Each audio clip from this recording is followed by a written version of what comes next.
Audio Jungle. Audio Jungle.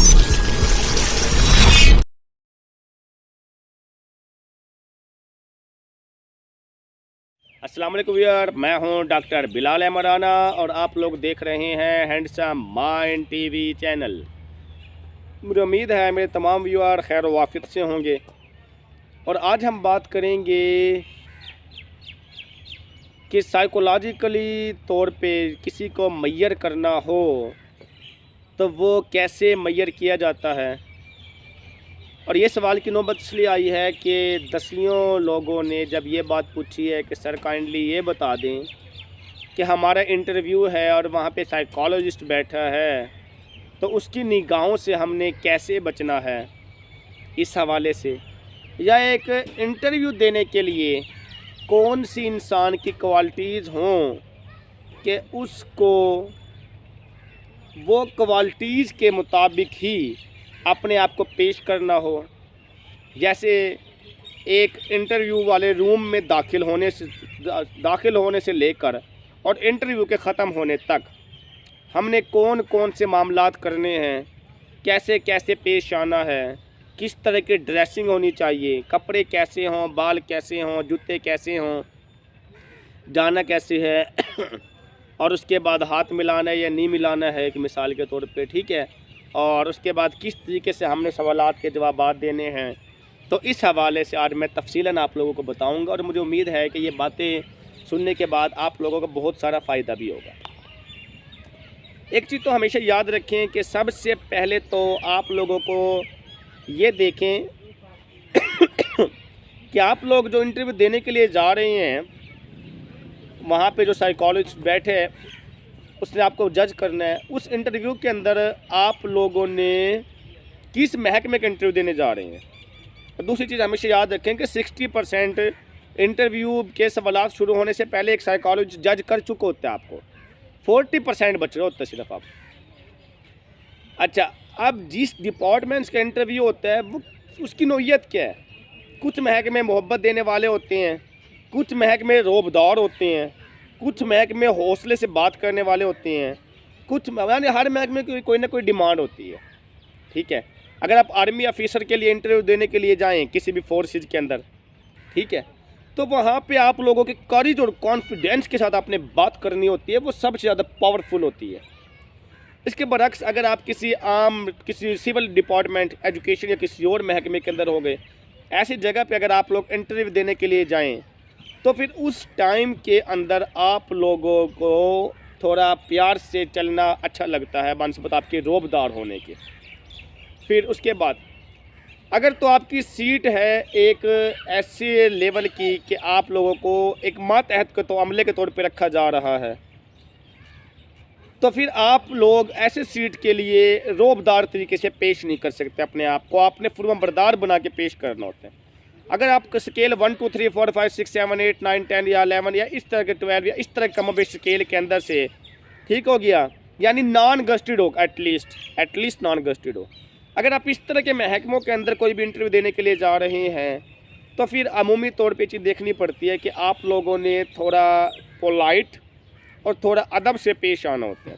जबकि इसके बरक्स अगर आप लोग इंटरव्यू देने के लिए जा रहे हैं किसी गस्टेड ऑफिसर का 16 17 18 स्केलों में से या किसी लगभग या किसी और ऐसी पावरफुल डिपार्टमेंट्स के अंदर कोई पावरफुल सीट है, चाहे स्केल कोई थोड़ा बहुत कम ज़्यादा हो, तो फिर ऐसी सूरत हाल के अंदर आप लोगों ने थोड़ा सा अपने आप को रोबदार तरीके से रखना होता है कि आपके पूरे एतमाद से, पूरे के पूरे कॉन्फिडेंस से आप लोगों ने बात करनी होती है। और बात करने के बाद आप आंखों से आंखें मिला के बात कर सकते हो, तो आपकी वैल्यू इतनी हो बात करने की, ताकि ये रियलाइज आए भाई मुआशरे के अंदर जाके ये बंदा अपनी बात को मनवा सकता है। अब अगर आप लोगों को वहाँ पे 10 बंदों के बीच में बात मनवानी नहीं आती तो फिर आप सोसाइटी के अंदर जाके कैसे अपनी बात को मनवा सकते हैं। इसलिए साइकोलॉजिस्ट ने ना हर एंगल से देखना होता है कि आपका इंटरव्यू किस लेवल का है, किस नौइयत का है, किस डिपार्टमेंट का है, उस डिपार्टमेंट की डिमांड क्या है, उसको किस तरह के लोग ज़्यादा चाहिए होते हैं, वो किस तरह की क्वालिटीज़ वाला बंदा उनको सूटेबल लगता है। तो ये सारी की सारी चीज़ें काउंट होती हैं। जब आप लोगों ने दो चीज़ें क्लियर कर ली, भाई गस्टेड ऑफिसर है, कोई अच्छा ऑफिसर है, तो मैंने थोड़ा थोड़ा पूरे एतमाद से थोड़ा सा रोबदार होकर बात करने। रोबदार से मुराद गुस्सा नहीं, रोबदार से मुराद एतमाद आपका इंतहा दर्जे का हो बात करने के लिए, पूरे एतमाद से डट के बात करने वाले हों। और जब आपने चीज़ क्लियर कर ली कि अगर मैं एक आम मातहत अमले के लिए मैंने मातहत स्टाफ भर्ती होना है, फिर मैं देने के लिए जा रहा हूँ, तो फिर आप में अदब, शाइस्तगी और थोड़ा सा जनरल धीमी आवाज़, लाइट आवाज़ के अंदर बात करें, ठीक है।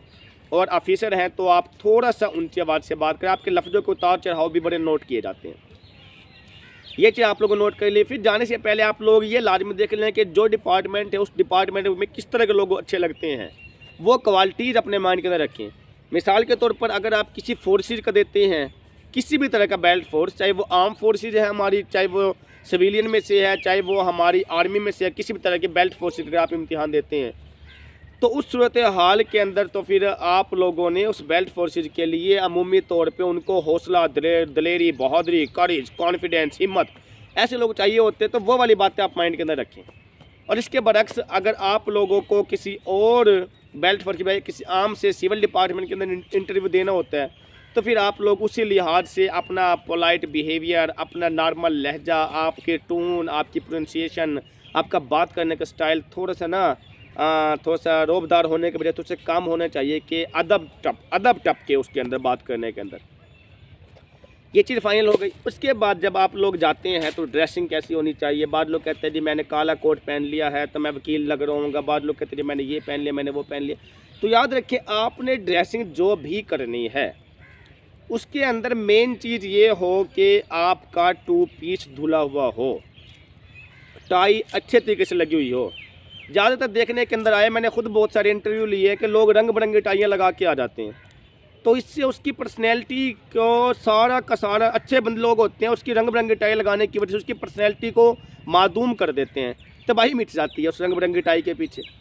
भाई टाई आपके कपड़ों के मुताबिक मैच होनी चाहिए, आपके 2 पीस के मुताबिक मैच होनी चाहिए, और बहुत ज़्यादा शौक कलर का इस्तेमाल नहीं करना होता आप लोगों ने, बहुत ज़्यादा डार्क कलर यूज़ नहीं करना होता आप लोगों ने।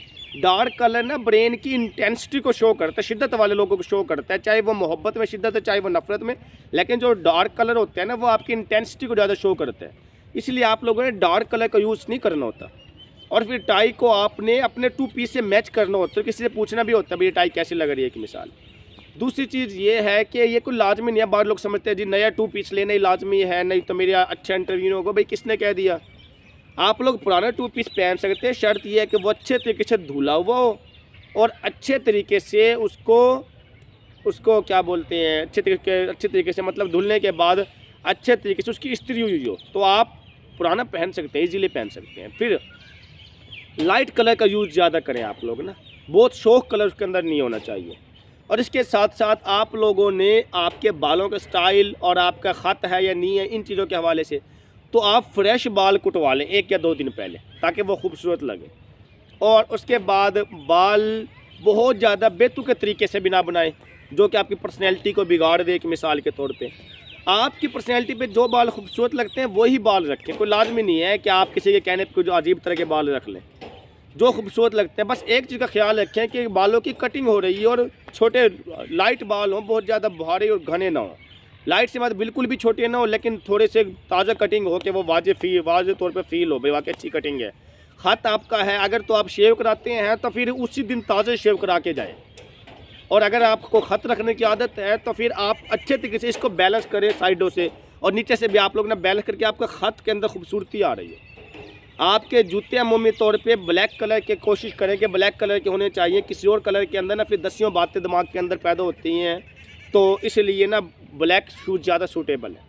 आपका 2 पीस किसी भी कलर का आप यूज़ कर सकते हैं, ब्लैक कलर का भी यूज़ कर सकते हैं, कोई लाजमी नहीं है कि आपका ब्लैक कलर वकील लगेंगे आप, लेकिन शर्त ये है कि उस ब्लैक कलर या कोई भी कलर तो लाइट कलर के अंदर पहने आप लोग। उसके बाद जब आप लोग रेडी हो जाते हैं तो फिर आप लोगों के चलना कैसा होना चाहिए।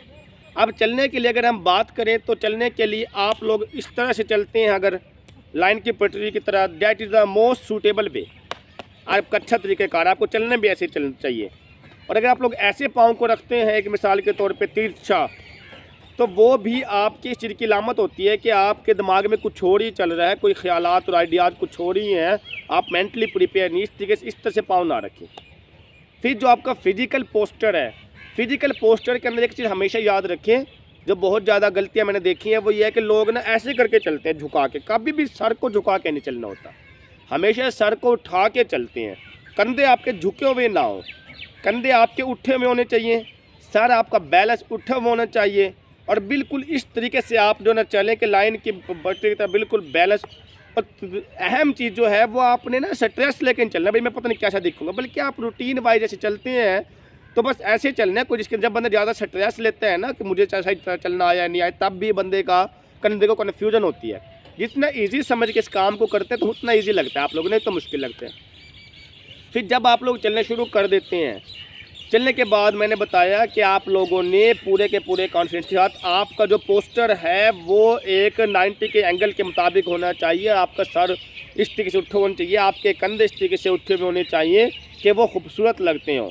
क्योंकि जवान मर्द बंदा जो नौकरी लेने के लिए आ रहा है वो झुके हुए कंधों झुके हुए सर के साथ अच्छा नहीं लगता, वो बुजुर्गी में अच्छे लगते हैं। इसीलिए आपको उठे हुए कंधे और उठे हुए सर होना चाहिए आपका। फिर जब आप लोगों ने ये काम कर लिया, उसके बाद आप इंटरव्यू वाले के पास जाकर बैठ जाते हैं। तो इंटरव्यू वाले के पास जाकर बैठने तक ही जब आप चलते हैं तो उस वक्त ही आपकी सारी सारी पर्सनैलिटी नोट होने शुरू हो जाते हैं कि आप कैसे चल के आ रहे हैं। उसके बाद आप लोग जाएं, आप लाइट से अंदाज के अंदर परमिशन ले सकते हैं, उससे कुछ नहीं होता, क्योंकि आप अपने सीनियर के पास जा रहे हैं तो उसको बेशक पूछ सकते हैं सर आ जाए या मैं आई कम इन, या जैसे भी आप लोग इसी को कंफर्टेबल फील होता है तो आप लोग पूछ सकते हैं, इसमें कोई ऐप नहीं है। दूसरी चीज़, एक बात का हमेशा ख्याल रखें, वो ये कि इंटरव्यू में कभी भी हाथ नहीं मिलाना। अगर आप इंटरव्यू लेने वाला, अगर आपका ताल्लुक़ वाला भी बैठा है, कोई दोस्त भी बैठा है, कोई जानने वाला भी है, तब भी आप लोगों ने हाथ नहीं मिलाना। इंटरव्यू में कभी भी हाथ नहीं उठाया करते मिलाने के लिए। अगला बंदा अगर आपसे हाथ उठाए मिलाने के लिए तो फिर तो आप मिलाएं, लेकिन आपने खुद से कभी भी हाथ नहीं मिलाना। उसके बाद आप लोग जाके बैठ जाते हैं।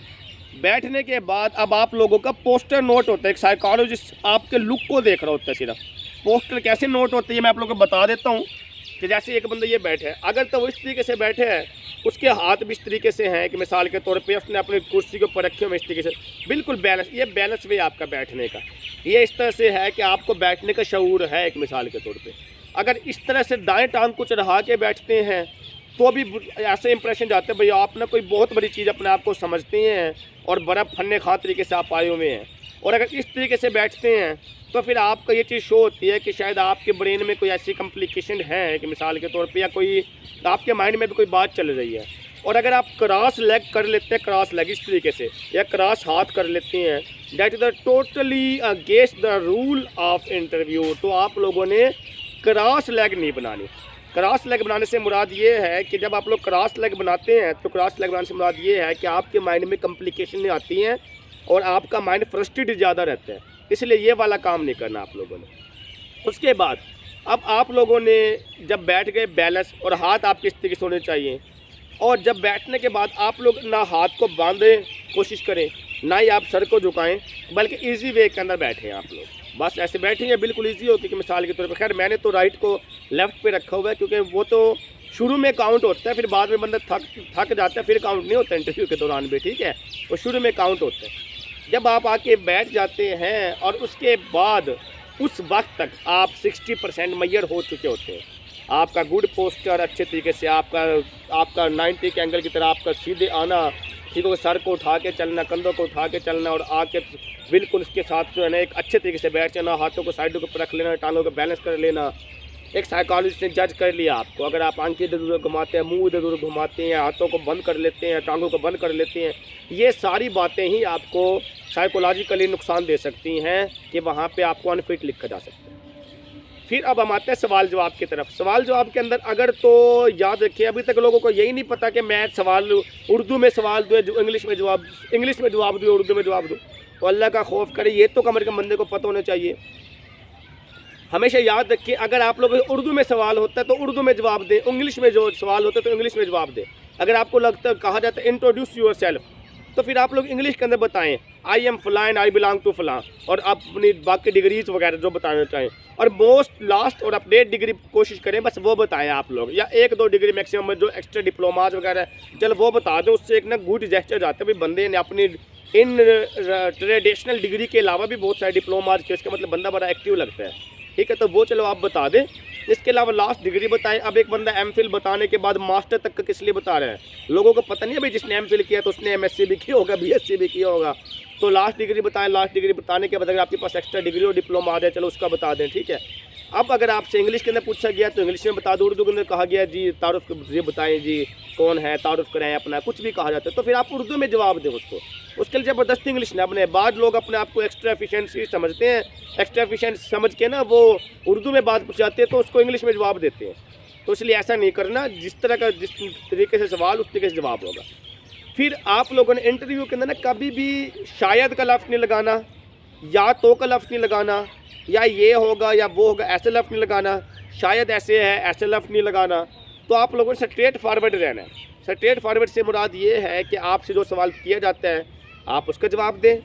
अगर आपको नहीं आता तो आप क्लियर कट कहें कि सॉरी सर मेरे माइंड में इस वक्त पे नहीं आ रहा, तो काइंडली नेक्स्ट सवाल कर लें, कोई इशू नहीं है। इससे आपको कोई बैड मोरल नहीं जाता इससे आपका। तो भाई हर इंसान दुनिया में ऐसा है जिसको नहीं भी आते सवाल, फिर आप कोई परफेक्ट थोड़ी हैं।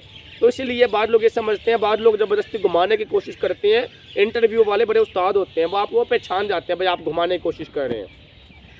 उसके बाद दफ़ा आपको ना पजल करके ना घुमाया जाता है। 4-5 सवाल, 4-5 इंटरव्यू लेने वाले एक दफ़े में इकट्ठे आपसे सवाल जवाब करते हैं। तो फिर आपने ना पजल नहीं होना, बल्कि एक सवाल जिधर आपका सवाल चल रहा होता है तो उधर ही जवाब दें, दूसरों को सवाल करने दें।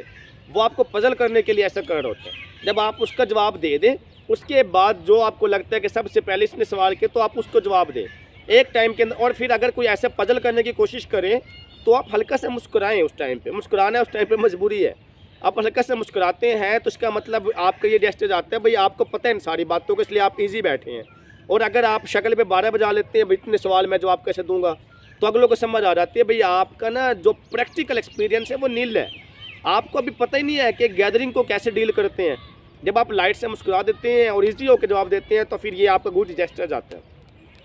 फिर मैं आपको बता रहा था कि आप किसी भी इंटरव्यू के अंदर मैं अपने या तो शायद मे बी इस तरह के लफ्ज़ नहीं लगा सकते। इस तरह के लफ्ज़ आपके इरेशनल थाट को बताते हैं।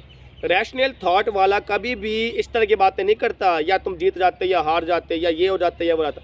वो तो फैक्ट एंड फिगर पे हमेशा बात करता है। वो तो कहता है बस ऐसे है तो बस ऐसे है, बात ख़त्म हो गई, ठीक हो गया। और उसके बाद जब आप लोग और अपना इंटरव्यू से फारिग होने लगते हैं तो इंटरव्यू के फारिग होने के टाइम पे जो आपके जैसे दरमियान में सवाल जवाब होते हैं उसके अकॉर्डिंग आपन चलना होता है। दूसरी एक बात जो और मेरे माइंड के अंदर आ गई वो ये है कि आप लोगों के पास ना उनके आप लोगों की सारी फाइल और डॉक्यूमेंट्स ना उनके पास पहले से मौजूद होते हैं इंटरव्यू लेने वाले के पास। इसीलिए जो कुछ आप लोगों ने अपने अप्लाई करते हुए लिखा हुआ होता है तो आप वहाँ पे भी उसी चीज़ों के बारे में बताएं। आप उससे ज़्यादा कम या ज़्यादा करके नहीं बता सकते। ज़्यादा भी बताते हैं तो भी बैड अपने इमेज जाता है आप लोगों का। ज़्यादा बताते हैं तो भाई जब आप लोगों के पास ज़्यादा क्वालिफिकेशन है तो आपने अप्लाई करते हुए क्यों नहीं लिखी।